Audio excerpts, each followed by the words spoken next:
Buenas noches, queridas yoginis, queridos yogis. Bienvenidos a esta reunión de cada jueves. Hoy vamos a ver una charla, la segunda parte. La primera la vimos el 10 de noviembre, el jueves 10 de noviembre. Es un Adi Shakti Puja del año 93 que Shimataji nos ofreció en Kabela. Aquí ven ustedes los enlaces de YouTube para que ustedes dispongan de estas charlas. Esta diapositiva la vamos a volver a pasar al final. Entonces, aquí está la música de la primera meditación que vamos a tener. Este es el enlace de la charla. Si ustedes escriben estas fechas, Shri Adi Shakti Puja Italia, van a disponer de toda la charla completa. Y este es el tema de la segunda meditación. Para que le saquen una captura de pantalla o la anoten, les tomen una foto. Vamos a repetir esta diapositiva y la vamos a dejar también el suficiente tiempo al final de nuestra reunión. Muy bien. Recuerden, si hay alguna duda, alguna pregunta, háganla al final. Si hay algún término, algo que no quedó claro, hasta donde sea posible, con mucho gusto lo vamos a aclarar. Vamos a empezar entonces pidiéndole a nuestra Kundalini que por favor, a medida que vamos desenrollando nuestras manos, más hilitos de ella, más fibras de nuestra Kundalini suban. Le pedimos que en ese ascenso ilumine nuestros canales y que al hacer los nudos, por favor, permanezca en nuestro Sahasrara. Y al hacer el bandhan, pidamos su protección para cada uno de nuestros chakras.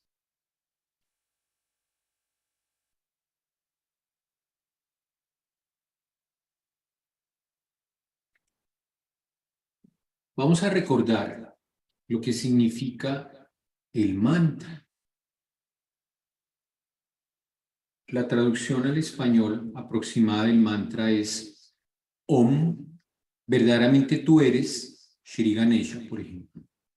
Verdaderamente tú eres el Espíritu Santo, la Madre primordial, la Diosa Inmaculada, y yo te saludo.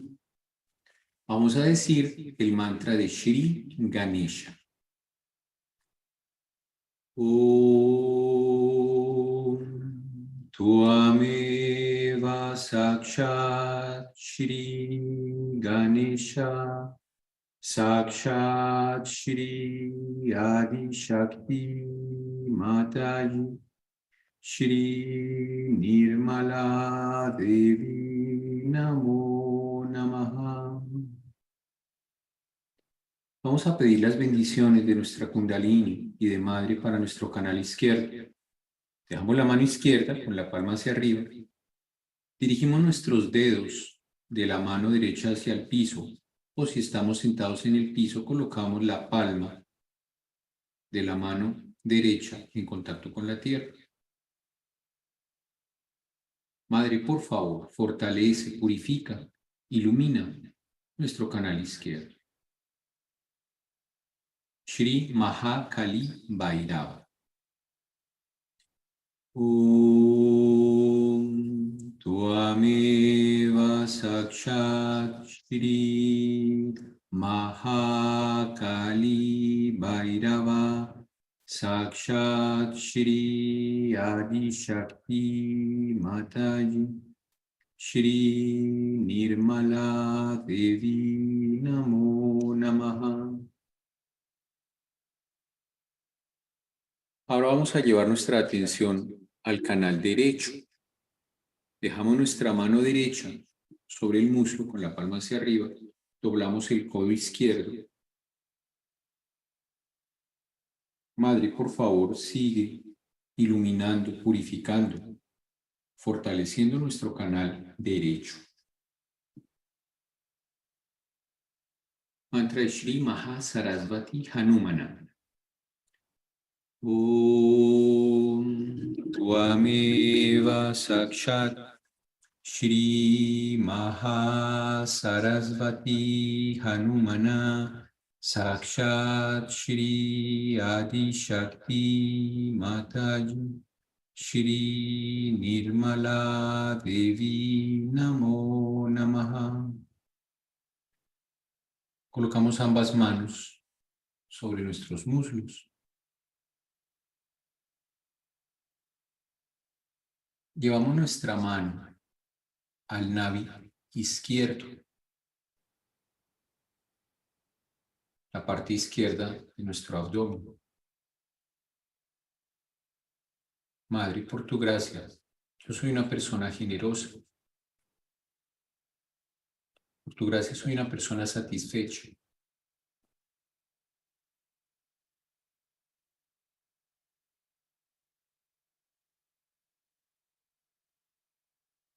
Mantra de Shri Gruha Lakshmi. Om Tuameva Sakshat Shri Gruha Lakshmi Sakshat Shri Adi Shakti Mataji Shri Nirmala Devi Namo Namaha. Llevamos nuestra atención y nuestra mano al Vishuddhi derecho, a la parte derecha de nuestro cuello. Madre, tú eres la dulce expresión de mis palabras y de mis actos.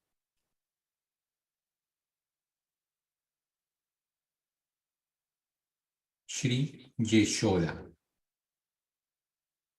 Om Tuameva Sakshat Shri Yeshoda Sakshat Shri Adi Shakti Mataji Shri Nirmala Devi Namo Namaha. Llevamos nuestra mano y nuestra atención al Sahasrara.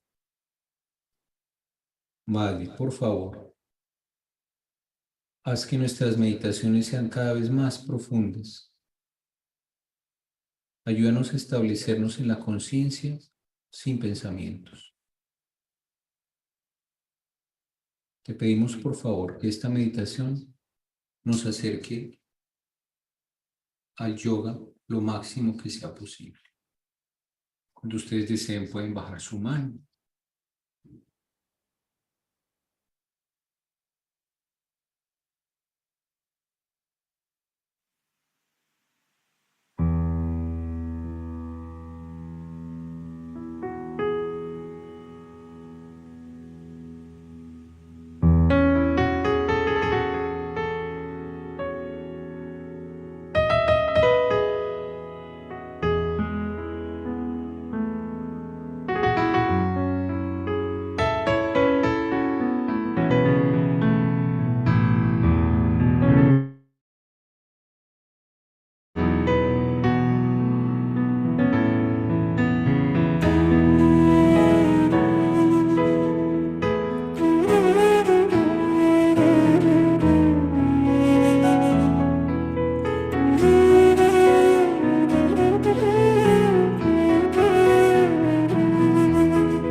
abrimos nuestros ojos.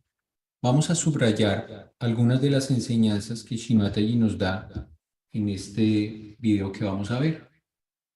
Nos explica la importancia que tiene la familia, sobre todo para los niños a un nivel espiritual. Es una explicación muy sencilla y muy amorosa. Shimataji nos dice, el amor es más efectivo si es colectivo. Nos comparte madre que ella en algún momento sintió que todavía no era tiempo de iniciar Sahaya Yoga, pero hubo algo que la hizo cambiar de opinión y fue la proliferación por allá en los años, finales de los años 60, de los falsos gurús que estaban dañando a muchos buscadores que habían nacido en esta época. Shimataji nos menciona el Brahmarandra Chedan, eso es la apertura del Sahasrara, que ocurrió el 5 de mayo de 1970. Y nos relata también la historia, los comienzos de su trabajo en Sahaya Yoga. Nos dice, mi deseo era que en aquellas personas hubiera, aunque fuera un poquito de deseo, con ello me darían una pequeña oportunidad para que este amor divino, tan sutil, pudiera penetrar en sus corazones. Pero eran como piedras. Sahaya Yoga empezó y entonces vi claramente que los poderes de la Adi Shakti, el Espíritu Santo, eran mucho más grandes que los problemas que uno pueda ver. Realmente les digo de nuevo que es su sabiduría, su sensibilidad y su búsqueda lo que los ha traído a Sahaya Yoga, para que lo tengamos en cuenta y le agradezcamos a Madre porque hemos encontrado este camino. Absorbo todos sus problemas, los he puesto a todos ustedes en mi cuerpo. Ustedes son parte integrante de mi cuerpo. Cada célula que tengo es para ustedes, es para su bien. También nos explica y nos insiste de unas maneras muy amorosas en la importancia de la meditación. En la meditación van a sentir el amor divino, la belleza de ese amor divino. Todo el panorama cambiará. Una persona que medita tiene una actitud muy diferente, un temperamento diferente, tiene una vida diferente y siempre vive completamente satisfecho. Te pedimos, por favor, que tus palabras lleguen a nuestro corazón.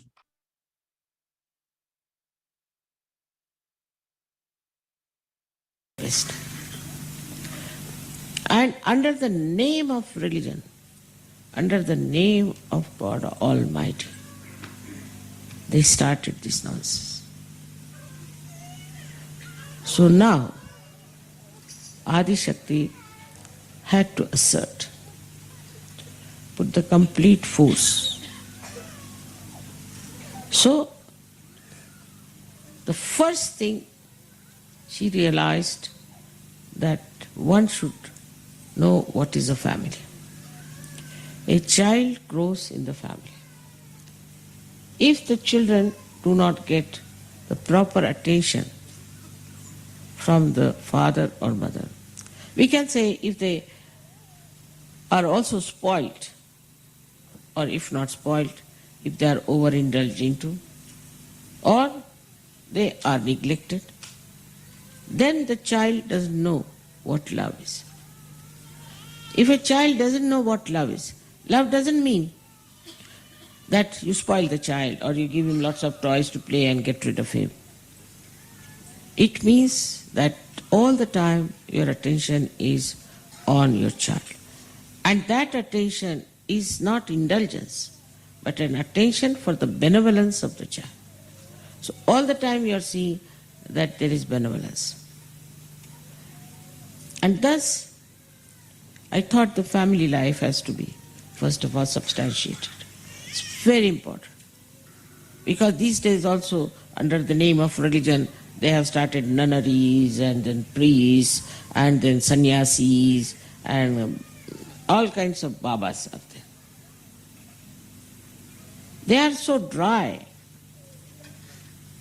and they are so misleading to people that people start taking to this kind of sannyasa, getting out of their houses, running away from their wives, their children. So the first point I realized, human beings cannot have love who haven't known what is love is. And this love is more effective if it is collective. See, we must have seen that in India people really love each other in a family. I mean, so many relations, we don't know how we are related to them. We just call them brother, sister, this, that. We don't know what is the relationship. So whose father was whose sister, nothing. But we just feel this is our brother. And if you ask how is he your brother, you wouldn't know how is he your brother. The reason is we had joint family system. The joint family system just like a collective system. So nobody knew who was whose real brother, who was his stepbrother, who was his cousin, nothing. They all lived together as just relations. But then this also broke. This joint family also broke because of economic reasons and things like that, whatever it is.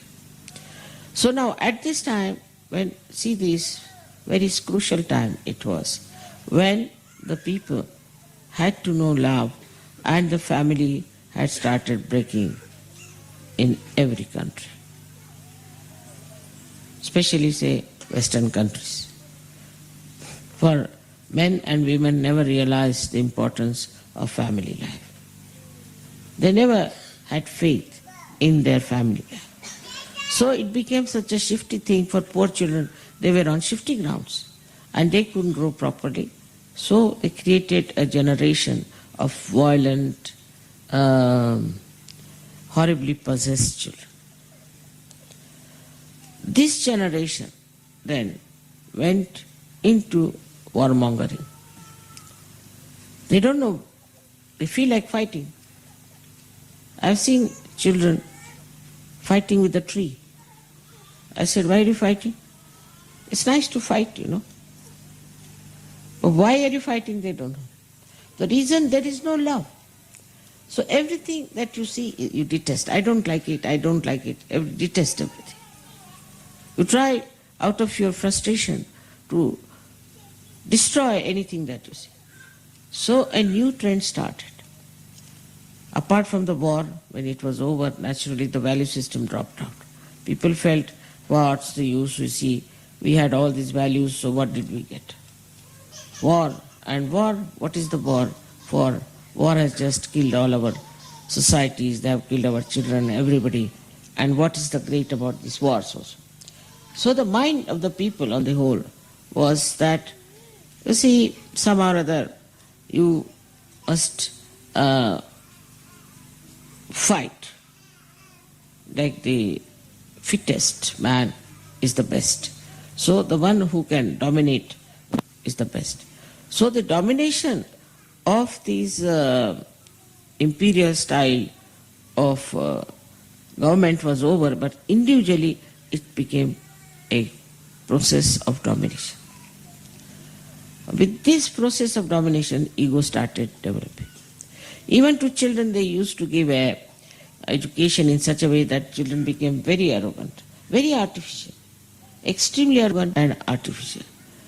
It was impossible to understand why these children were not at all controlled, were told that this is wrong. Because the parents also took a very, very defensive attitude. They would not face their children and tell them what is wrong. They were so attached to their idea that these children will leave us, that they said, all right, do what you like, but stay with us.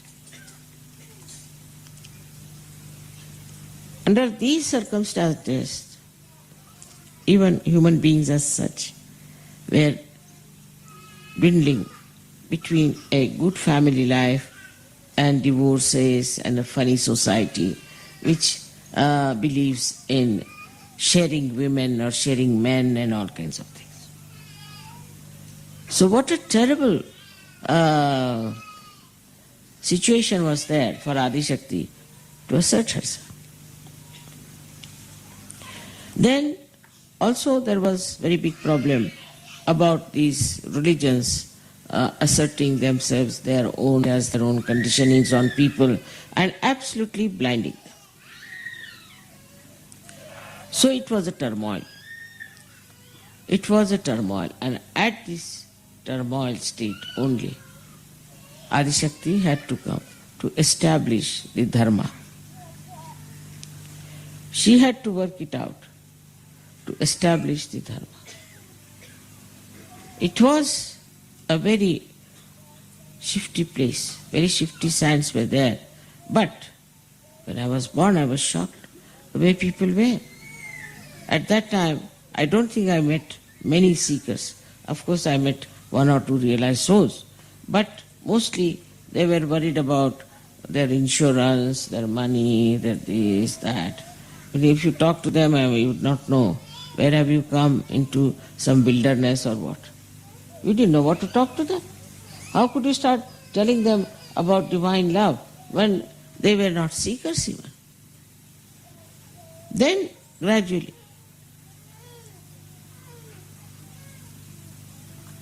I felt confident. First I thought I have come little early.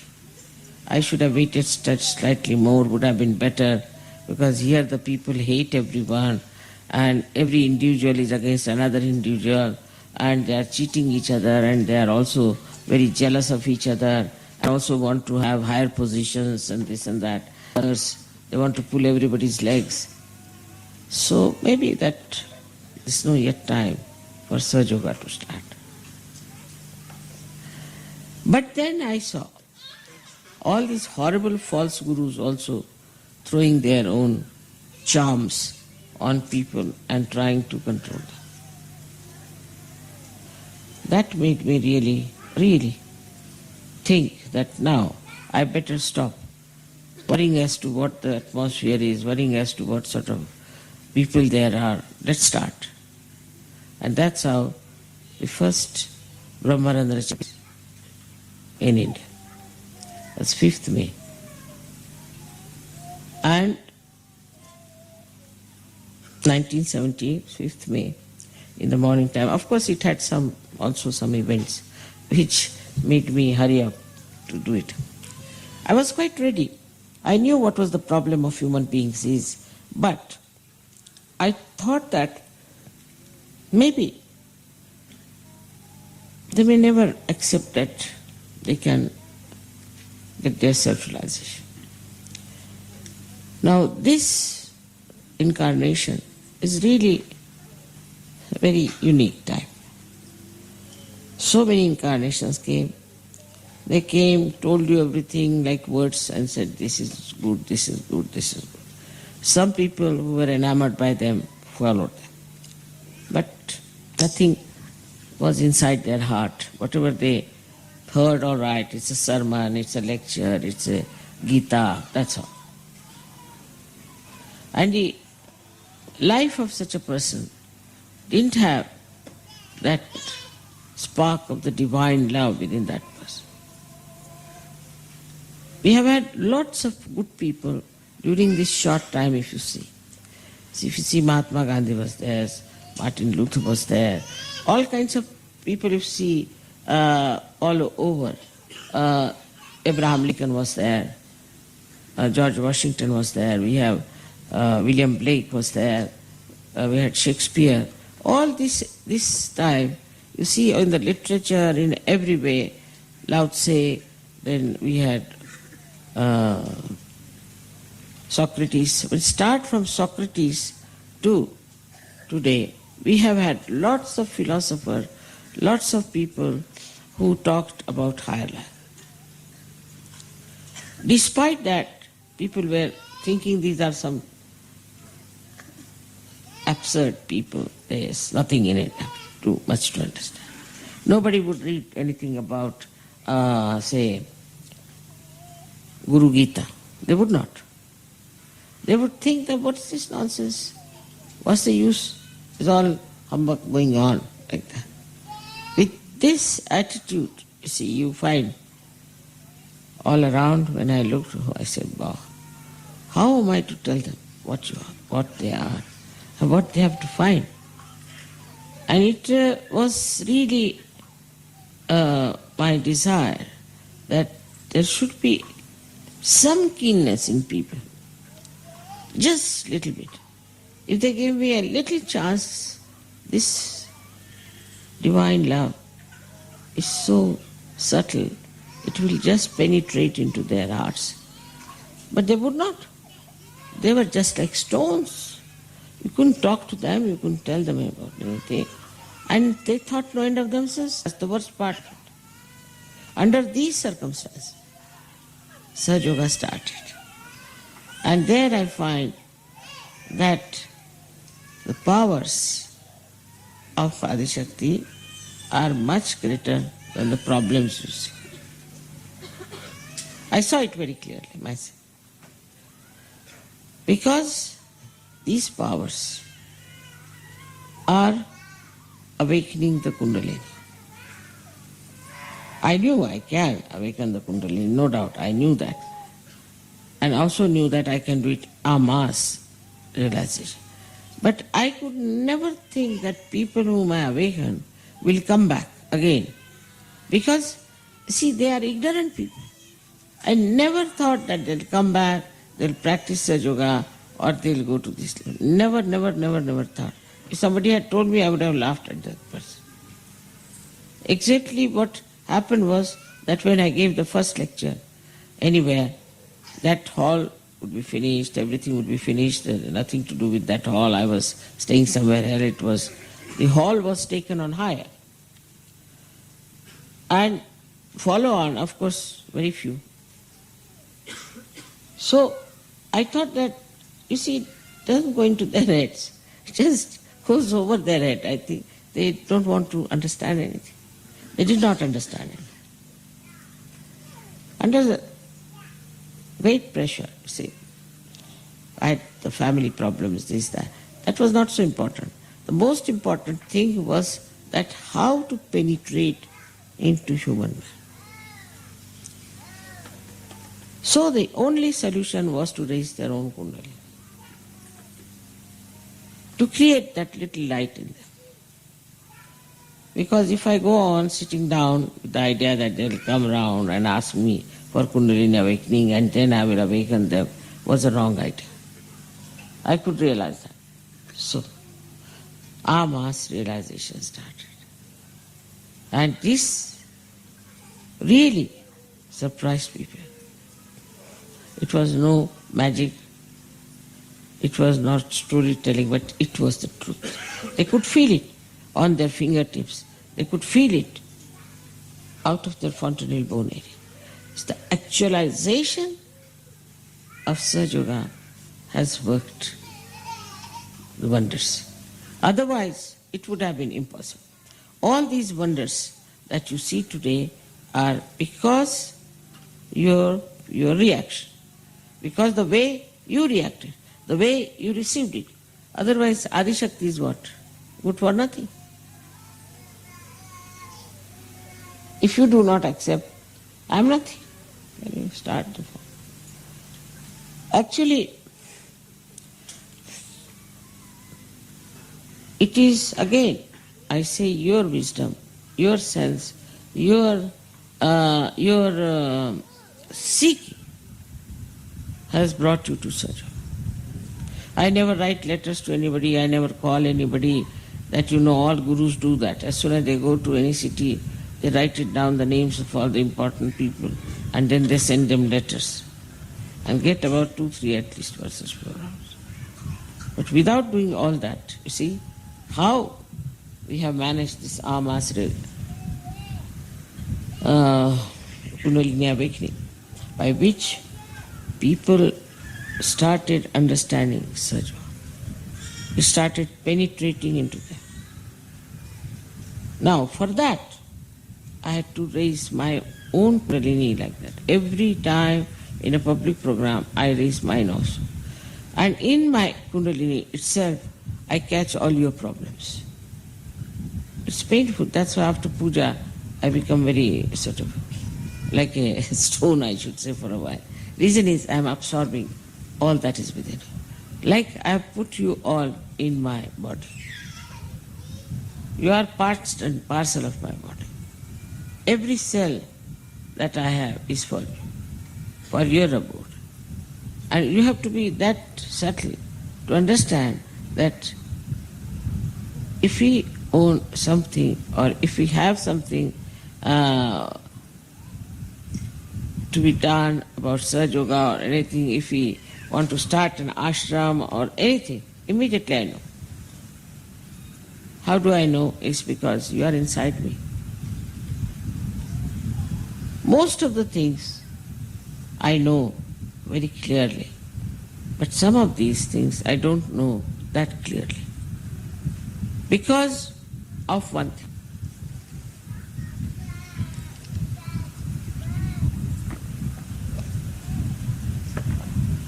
The relationship between you and me is of course very intimate, that you should be in my body. But if you people are not meditating, it's very mundane thing I must tell you. Dhyana gamya. If you are not meditating, then I have no relationship with you. You are not my relation. You have no right on me. You have no question to be asked. Why this is happening, why that is happening. So if you do not meditate, I always say meditate, meditate. I have nothing to do with you. There are no more there for me. It has no connection with you. Then you are like all other people. You may be Sahaja Yogis, you might have got your Sahaja Yoga degree from your leaders, maybe, I don't know. And maybe that you are regarded as something very great. But if you do not do your meditation every day, evening, morning or evening, you will be really not anymore in the realm of Sri Mataji. Because the connection is only through dhyana, through meditation. I have known people who do not do meditation. Then they suffer, their children suffer, then something happens, then they start coming and telling me. But I see clearly that the person is not meditating. I have no relationship with him. He has no right to ask me anything. In the beginning, of course, the meditation takes some time. But once you will know what is meditation is, how you enjoy my company, how you are one with me, how we can have a rapport with each other. There's no need to have anything else in between, like writing letters or maybe some sort of a special connection. Nothing. Only thing that is needed is the meditation. In meditation you grow. In that spiritually you become higher. And when that happens, you start, in a way, I would say, that when you reach a state of that, I should say, maturity in Sahaja Yoga, then you don't want to give up your meditation. Because that time you are absolutely one with me. That doesn't mean for 3 hours, 4 hours you should do meditation. But it is how much intensely you are with me is important. Now it is not how much time you are with me. Then I am responsible for your children, for everyone. I am responsible for your ascent, for your protection, to save you from all your negativity. So it's not like a father who will directly punish you. It's not that. But it's just, all right, you are not my relation, I'm out. That's the only thing that can happen. If you are not meditating, all right, I cannot force you. I have nothing to do with you. You may have other relationship outside, outward. But this inner relationship by which you get your benevolence, you cannot have without meditation. I've been telling all of you, please meditate every day. But I think people are also not understanding the importance of what I'm saying. Because they tell me, Mother, we don't meditate. Why? Now we are realized, so why should we meditate? Now this instrument is fully made. But if it is not all the time connected for the mains, what's the use of having it? In that meditation, you will feel the love, the divine love, the beauty of that divine love. A complete panorama changes. A meditative person has a very different attitude, a very different temperament, a very different life, and he lives always in complete satisfaction with himself. So today, as being the first day, as you say, of the Advent, we can say that it is the first day when the Advent took place, as we are worshipping today. Of course, it was not today, but still we can say that if that is so. If it has happened, it has been helpful to you, it has been a great blessing to you, then must know how to preserve it, must know how to enhance it, must know how to enjoy it. You should not just get satisfied with one, can say, one dance drama or one this thing, one that. But you should have a full oneness with the divine, full oneness. And that is possible only if you really meditate, which is quite an easy thing to do. To meditate is, some people say, Mother, we cannot get over time, we cannot think, we are all the time thinking something, or that time we want to see the watch. In the beginning, you may have a little problem. I am not saying you may not have, you may have. But that's only in the beginning. But gradually you will be all right. Gradually you will master it. Gradually you will know it so well that you would not like to have anything else of a cheaper type. You wouldn't care for such thing. You see, so to get to your beauty, to get to your glory, to get to your own great personality, which is now exposed, only thing you have to do really, religiously, is to meditate. That's not that tonight I came very late so I did not meditate. Tomorrow you see I have to go for work so I cannot meditate. Nobody wants to know the excuses. It's between you and yourself. It is your gain, nobody else's. It's for your gain everything is happening. Now, one has to know that we have achieved a certain height of evolution. And from this height, you might go up to here, up to here, up to here. I'm not saying it's not possible to do that.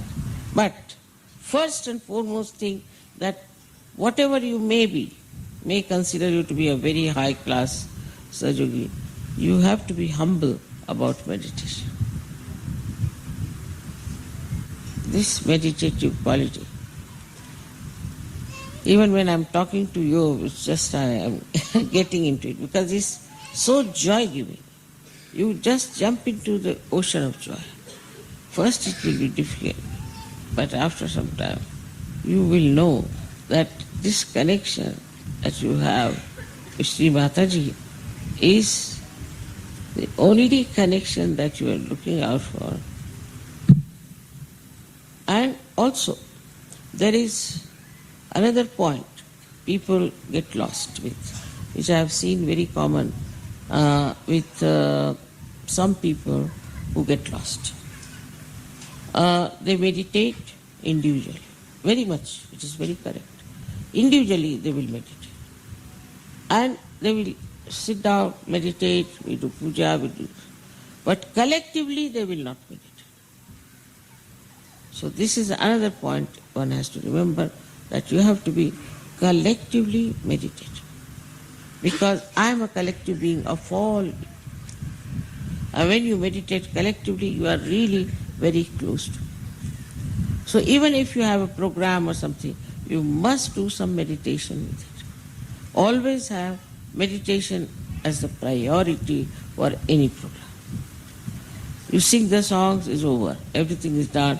Then you meditate. If I am insisting on something, you must know that this must be the truth I am telling. Absolutely the basis of it, though it looks rather mundane, but it's very important. Now, for us to worship Adishakti, I don't know what's, because there has been no prayers or anything about Adishakti. Up to Bhagavati they have gone, but beyond Bhagavati they have not gone. So I don't know what sort of pujas you will have, but let's try something. Maybe. I think the meditation is the best way we can really achieve something. So we can go into meditation for about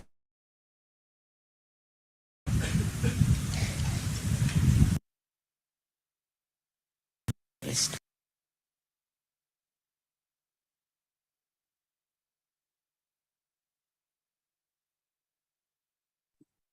Vamos entonces a meditar para terminar nuestra reunión y para seguir las indicaciones de Shri Matas.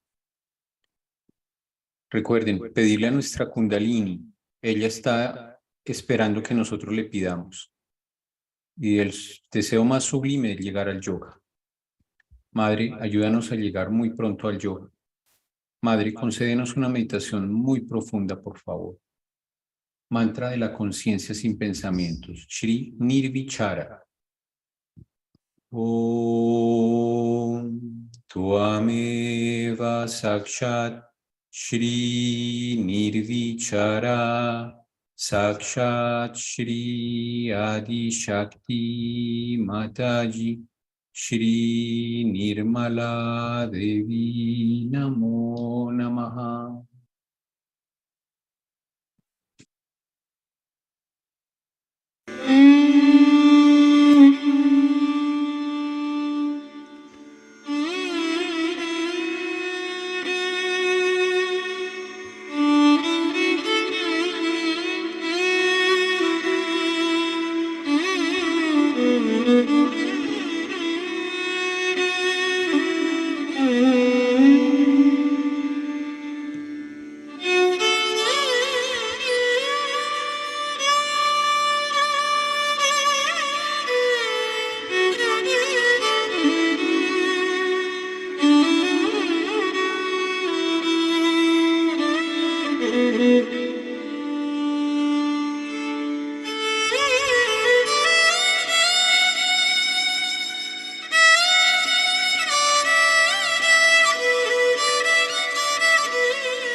Saraswati Mahakali त्रिगुणात्मिका kundalini साक्षात् श्री आदिशक्ति माता जी श्री निर्मला देव्यै नमो नमः। ॐ त्वमेव साक्षात् श्री कल्की साक्षात् श्री आदिशक्ति माता जी श्री निर्मला देव्यै नमो नमः। ॐ त्वमेव साक्षात् श्री कल्की साक्षात् श्री सहस्रार स्वामिनी मोक्ष प्रदायिनी माता जी श्री निर्मला देव्यै नमो नमः। Gracias, Madre, por esta meditación, por tus enseñanzas. Te pedimos que más fibras de la Kundalini, que es tu reflejo en nosotros, asciendan a medida que nosotros desenrollamos nuestras manos, pidámosle a nuestra Kundalini que más hilitos de ella suban y permanezcan en nuestro Sahasrara.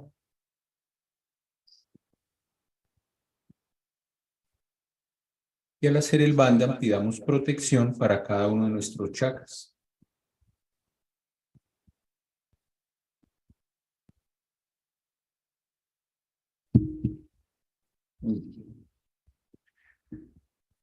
Bueno, muchas gracias. Gracias por haberse conectado, por haber permanecido. Aquí están los enlaces. El primero y el último, la música que usamos para meditar, y el de la mitad es el enlace para que ustedes vean en YouTube la charla completa. Si hay alguna inquietud, alguna duda, entonces recuerden meditar todos los días. Meditar es la manera para crecer, para que nuestra Kundalini tenga más fuerza, más poder, y así lleguemos muy pronto al yoga. Muy bien.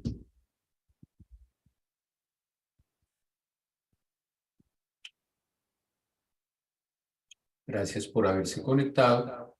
Entonces recuerden que hay meditación cada mañana a las 6 de la mañana. También estas reuniones martes, jueves y los sábados en la mañana. Brice Jiménez nos dice que con los Maha Mantras siente más fuerte la brisa en la cabeza. Claro, es que es el poder de los mantras. En alguna charla madre dice que todo lo que ustedes dicen son mantras. Cuando están bien conectados, todas sus palabras se volverán mantras. Entonces, ahí está la comprobación del poder de los mantras. Muy bien. Y nos piden un bandham para la salud de la mamá de alguno de nosotros. Si nos puede escribir. De Jonathan. Jonathan, listo. Entonces, por la madre de Jonathan, hacemos bandham.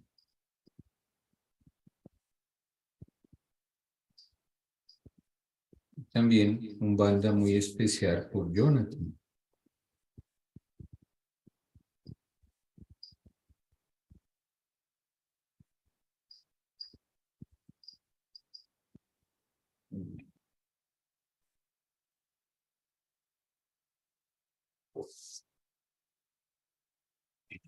Gracias, queridas yoginis, queridos yogis, que tengan un descanso muy profundo, muy auspicioso.